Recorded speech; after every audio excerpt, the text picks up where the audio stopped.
guys, welcome back to my channel. Today is gonna be another video in my beginners series. Horses are saying hello as well. But I know a lot of you guys really like my beginner videos, and I've had a few of you guys lately ask about a video about feed and feeding your horses, what to feed your horses, because a lot of you guys want to get them either now or in the future. So today I'm going to talk about the very basics, how and what to feed your horse. Now, I'm not a horse nutritionist. I'm not anyway an equine nutritionist, a veterinarian or anything. I have owned horses for 12 years and I've owned several horses, and I'm just going to share my knowledge with what I've learned with you guys. Okay, so I gotta be real with you guys here. The first thing that anybody that's gonna own horses or ride horses needs to know about horses is that your feeding routine or your feeding content are never going to be 100% perfect and spectacular. They're never going to be absolutely 100% there. And there's a reason for this. I'm not just saying nobody can get it right. There's a reason why it's never going to be the best that it can be. And that is because in the day and age that we live in, there's so many different things coming onto the market that there's always gonna be something better. There's always gonna be something more expensive, more researched, more defined that you could be giving your horse, but not everybody can afford it. Not every horse needs it, but that doesn't mean that it wouldn't benefit their diet. And there's always gonna be new grains, new supplements, all kinds of stuff coming out every single day. So you just have to know that you're gonna find things that are better and even better, and this would be great for my horse, and I bet he'd do great on this. That's gonna just have to be something that you know, is that there's always going to be something better. So that's kind of something you have to come to peace of mind with, in that your horse, you need to focus on what your horse needs right now. Yes, if you can afford to go out and buy all those fancy expensive supplements and grain and whatever, go for it. I mean, I'm not saying that it'll damage your horse by any means or it won't be good for them, but for those of you that can't afford to spend all kinds of money on all the different supplements and feeds, it's okay. Like, it'll be okay as long as your horse is happy and healthy. Okay, so the second thing is that you need to know your horse's needs, because every single horse has different needs, and that's something that a lot of times beginners forget or don't think about. I can't tell you how to feed your horse. I mean, every single horse is going to have different needs. I have quarter horses that get fat off of just breathing the air that we live in, and I also have a saddlebred mare where she doesn't really get fat. I mean, she can be on the pasture all day long and never get fat. She's a hard keeper. She needs grain. She loses weight really quickly in the winter, whereas in the winter, my quarter horses will just eat hay and gain 100 pounds. So you have to know what your horse is gonna need. And if you're looking at horses, if you're looking at buying horses, ask the current owners, what do you feed them? What do they do best on? Do they need grain? Do they need any special supplements, or do they do fine just on grass?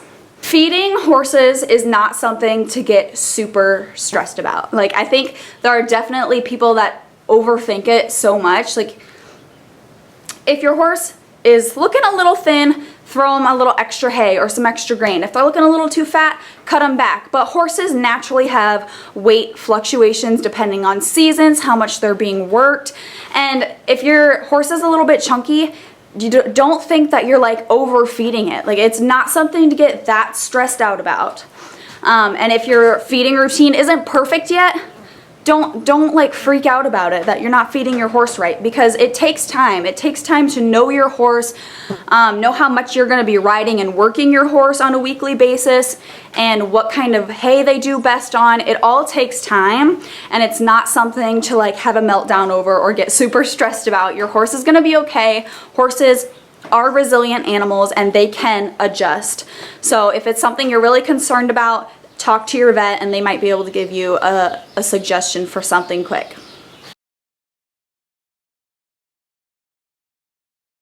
Okay, let's talk about hay, because every horse needs hay. That's something you can't really go without owning horses, unless you have grass all year round. And if your horses do fine on grass all year round, then you're probably solid. Okay, so there's several different types of hay. You can find alfalfa hay, alfalfa mix hay, which is usually just like grass and alfalfa mixed together, solid grass hay, and there's also different types of grass. So, like I said, it's not something to get super stressed about. Like, yes, there's different types of hay, but it's just relax. So, if your horse is fat, stays pretty chunky, holds their weight fine, you probably don't need a lot of alfalfa. Alfalfa is the grass in hay that adds the nutritional value. So it adds flavor, it adds nutritional value, and horses really like alfalfa.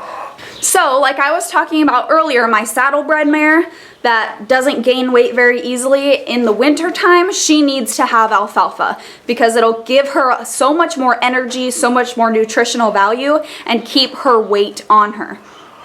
My quarter horses that get fat just need grass hay, just something to fill their gut, and maybe a little grain in the winter for the nutritional value, but they don't need the super rich, sweet, high protein alfalfa hay. The different types of grass you don't really need to stress about that much. There are certain grasses that aren't as nutritional, such as just like waterway grass. That's not really high nutritional value, whereas like timothy or ryegrass is a little bit more hardy, but that's really not something you need to worry about as a beginner. Just worry about, is my horse really fat? Does my horse need extra help? Because if he needs extra help, you probably want to look at alfalfa or alfalfa mixed hay. Okay, mold and dust. So hay in square bales, so small squares, will mold. So if you have moisture in your barn, if your hay is sitting directly on the ground, it's gonna mold. So be sure you're feeding it quick enough to not let it mold, but if it's super moldy inside, you'll see it dust up and all the white powder go everywhere. Don't feed it to your horse, because horses can 100% get sick and colic over mold as well as dust. Now, mold has a very particular smell, and it's also usually white when it grows on hay. Sometimes it can be black, but you will know the difference from mold and just dust, because dust is usually just brown, it just smells dirty, and dust isn't necessarily, it's not unfeedable, I wouldn't say, but definitely try and shake it out, get as much dust out as you can, because if you are the horse eating like dusty, gross hay, you know, you might get a cough, but if it still looks like good hay, I would go ahead and feed it, but just make sure it's not so dusty that you're afraid your horse is going to get sick or get a cough or something like that. Mold, absolutely not. Don't feed it. Dust, maybe, if it's not too bad. Okay, so pasture. Horses definitely should be on pasture if they're able to. That's also something, if you're looking at buying a horse, ask their previous owners, does this horse do good on pasture? Because some horses will founder or have pre-laminitis and aren't quite at foundering yet, but obviously you want to prevent that at all costs. So ask previous owners, does this horse do good on pasture? Has he been on pasture? Is he used to a large amount of grass? And if a horse is on pasture and does well and holds their weight good, you probably don't need to give them hay or a lot of grain. If they're on the pasture, they're eating all day long, grazing, eating small amounts, then you really probably don't need to stress about making sure they get hay or alfalfa or anything like that, because really horses are built to survive off of forage materials that they would find in the wild. So most of the time horses will get all of their big nutritional needs from grazing on a pasture. But sometimes they'll need a little extra help like my saddlebred mare does. So if your horse is fat, happy, looking good on the pasture, then don't worry about feeding them extra hay, a whole bunch of extra grain. If you're riding your horse a lot, if your horse is on pasture, you ride them a lot, they get a lot of exercise, they're building muscle, then sure, give them some grain to help build those calories back up, build their muscle tone, give them that extra protein, but likely they aren't gonna need hay. We're gonna talk about grain next, and grain is a bit more complicated. So grain is complicated because, like I said at the beginning of the video, there's so many different kinds on the market. So really, it's something you want to talk to the vet about for the most part, because there's just so many different types of grain. There's grain for everything. You can buy grain for nutritional needs, supplemental needs, or a part of your horse's daily diet. So my horses, they're out on pasture, they're getting fat, I don't ride them all the time. So they really don't need grain. The only time that I give them grain is after a long ride. If I'm here and I'll just want to throw them a little bit for some extra nutrition, some salt, whatever, but they don't need to have it. I just give it to them because I'm nice. So know the difference. Does your horse actually need to have it? Or is it just something that like everybody else at the barn feeds their horse grain, so like I should feed my horse some grain because I feel like weird if I don't? Don't feel weird if your horse doesn't need to have it, because if you're just feeding it to them and they're just pooping it out and getting fat and not really using the nutrition out of it, you're wasting your money. So let's go over just the basic types of grain that you'll find most places. You can get just oats, which are literally just rolled oats, straight out of the field, put in a bag. And really, oats I actually very much like because they're raw, they're natural, and they're a good source of like fiber, carbohydrates, and just to replace some of your horse's energy. That's typically what I give my horses if it's cheap and I can just pick it up at the store. It's no big deal. It's not packed full of preservative or all this other nutritional stuff that my horses don't really need. It's kind of just a treat, or we went on a long ride and they need to replace some energy and some calories, so I give them a little bit of oats. Now you can buy, here, let me show you this.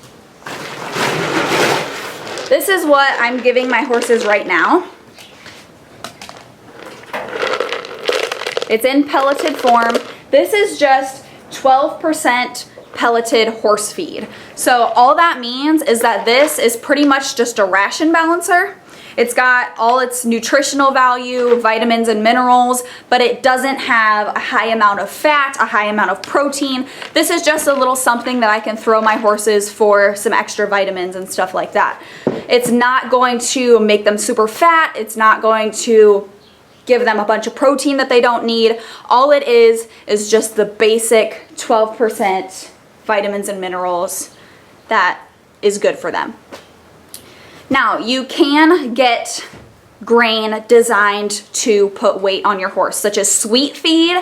Sweet feed is not something that every horse needs, not even close. The only horses that I give sweet feed to are horses like my saddlebred that need those extra groceries to keep her weight on. It's usually got oats, molasses, corn, and your ration balancer pellets, and protein in it. It's usually a very rich, very high nutritional feed. So if, I mean, you have a horse that needs that extra help, or you're exercising it so much that it needs those extra calories, then go ahead with some sweet feed.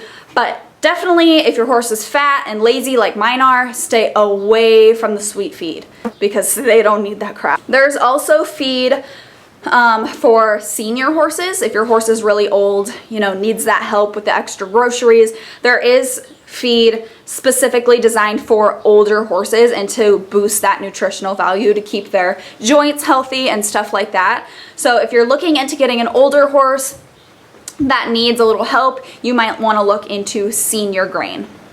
Okay, and the last one that I can think of off the top of my head would be performance grain. So, I mean, usually each brand of grain, such as Kent, Buckeye, Purina, Nutrina, Triple Crown. Most of those companies all have a performance feed. It might be called something else, it might have a different name, but like Nutrena has their Safe Choice performance feed. Purina has Strategy. And those are all performance grain for performance horses. Gives them a lot of energy, a lot of their nutritional needs, all the protein to build their muscle and have nice muscle tone. They have vitamins and minerals for their coat health.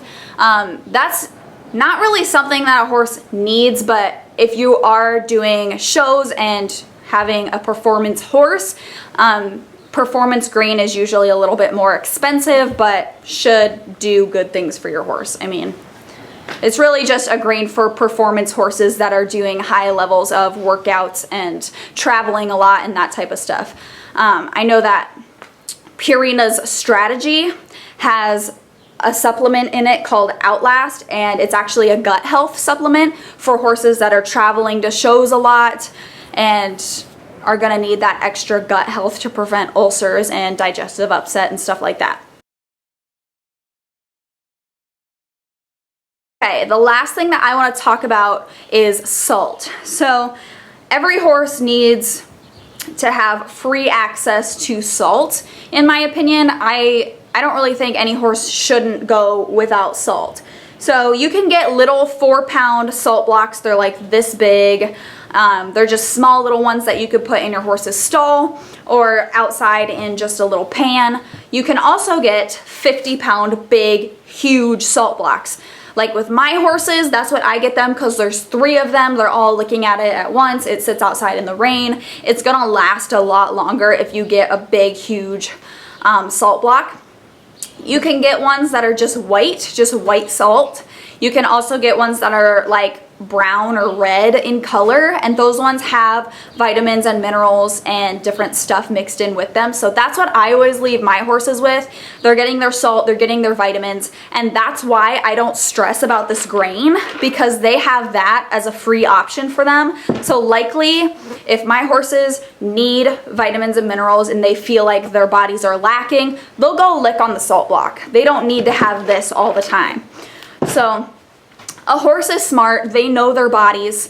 We don't live in their bodies, they do. If they feel like they need the extra minerals, the extra vitamins, they're lacking, they'll go and lick on the salt block. Now, I have heard people say that the big 50-pound salt blocks aren't good for horses because they're more designed for cattle's rough tongues.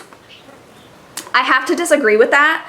I wouldn't let anybody persuade you to think that blocks aren't suitable for horses. I've given my horses big salt blocks for the last 12 years since I've owned horses. They will literally lick them down all the way. Sometimes they'll just literally stand here and lick them for a while. Luna, my saddlebred mare, she eats them, literally like destroys them and eats them. And so I would definitely not say that blocks of salt are unsuitable for horses. You can find them at pretty much any farm store. They're super cheap, and yeah, I've heard people say that before, and I've had to be like, no, salt blocks are perfectly fine for horses. So that sounded like a lot of information thrown at you at once. I totally understand that. But like I said earlier, there's a lot of information, but don't stress out about it. Okay, horses are resilient animals. They'll bounce back, they can adjust, and if you're not getting it right the first time, don't worry about it. It takes time to learn your horse, to figure out what works best, to figure out what grains work best for your horse that are in your budget that you can find locally. It's hard to get the ball rolling. Don't freak out if you're not doing it perfectly. Your vet will tell you. If you have questions, just call up your vet and ask, like, what would be the best option, do you think? Where could I find this locally? And yeah, just make sure your horse is getting fed.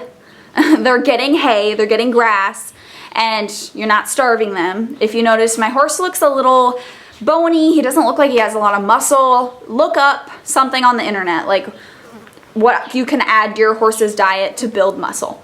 So I thought I would make this video for you guys because a lot of you guys really like my beginner series, and I think my channel is really the perfect spot for beginners to learn and ask questions. If you guys have any questions, always ask them down in the comments. I'm super open.